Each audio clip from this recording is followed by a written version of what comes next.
कहते हैं कि गोपाल शेट्टी ने एक संकल्प लिया है 6 दिसंबर, आपको वो दिन याद होगा। और संकल्प लेने का कोई मेरा इरादा नहीं था, लेकिन कुछ काम हर व्यक्ति के जीवन में स्वयं वो हो जाता है। तो 6 तारीख को जब मैं डॉक्टर बाबा साहब अम्बेडकर जी के स्मृति दिन के अवसर पर गया, तो वहाँ पर मैंने मेरे पार्टी के लोगों को कहा कि मुझे भाषण नहीं करना है, मुझे भाषण मत करने लगाइए।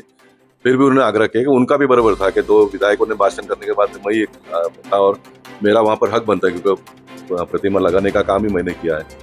फिर मैंने ये संकल्प किया कि जब तक ऑक्यूपेशन सर्टिफिकेट और शुक्ला कंपाउंड के लोगों को न्याय नहीं मिलता है, तब तक मैं कोई भी पॉलिटिकल मंच पर कोई भी कार्यक्रम में मैं अपने आप को जोड़ नहीं पाऊंगा, दूर रहूंगा करके। और ये मेरा एक नेचुरल आ गया मन से, ऐसा मैं कहूँगा, और उसको मैं निभाने का पूरा कोशिश करूँगा। और मैंने संकल्प किया है कि मैं कोई भी पॉलिटिकल मंच पर नहीं जाऊँगा। इसके पीछे का एक कारण ये भी है, मैं बहुत स्पष्ट बताता हूँ, क्योंकि मैं कोई पॉलिटिकल कभी भी लाइन पकड़ता नहीं हूँ। मुझे विश्वास है कि ये जल्दी से जल्दी हो जाएगा दोनों चीज़ का। अगर हो जाती है तो फिर सरकार का अभिनंदन भी करूँगा।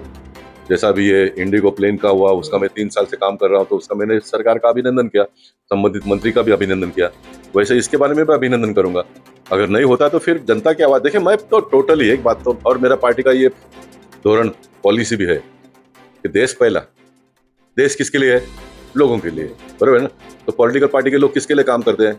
कौन किसके लिए करता है मुझे पता नहीं, लेकिन मैं तो पब्लिक के लिए करता हूँ।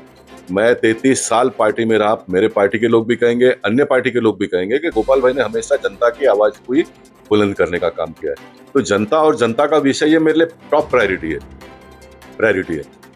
तो जो संकल्प मैंने किया उसको मैं निभाऊंगा, उसके ऊपर उसमें कोई शक की बात नहीं। अभी लोग कहते हैं कि बीच कॉर्पोरेशन का चुनाव आएगा तो आप क्या करेंगे? हाँ, कॉर्पोरेशन का चुनाव आएगा तो क्या करेंगे? कॉर्पोरेशन के चुनाव में जहाँ पर मेरी आवश्यकता होगी, मेरे पार्टी के नुमाइंदों को जिताने के लिए मैं जाऊँगा। मैं कोई बहुत बड़ा नेता नहीं हूँ कि मैं बड़े नेताओं के साथ में भाषण करूंगा तो ही लोग मेरा अपील को स्वीकारेंगे। मैं गली गली में घूमूंगा, लोगों के साथ में घूमूंगा, अपील करूंगा लोगों को, वो तो 100% में जाऊंगा, क्योंकि वो मेरे ऊपर कर्ज है, ऐसा मैं मानता हूँ। पार्टी का भी कर्ज है, और जो कार्यकर्ताओं ने मेरे लिए इतना लंबा समय काम किया, अब उनका समय आ गया है तो मैंने उनके साथ में जुड़ जाना चाहिए, वो तो मैं जुड़ूंगा। इसमें तो कोई भी मुझे रोकेगा नहीं।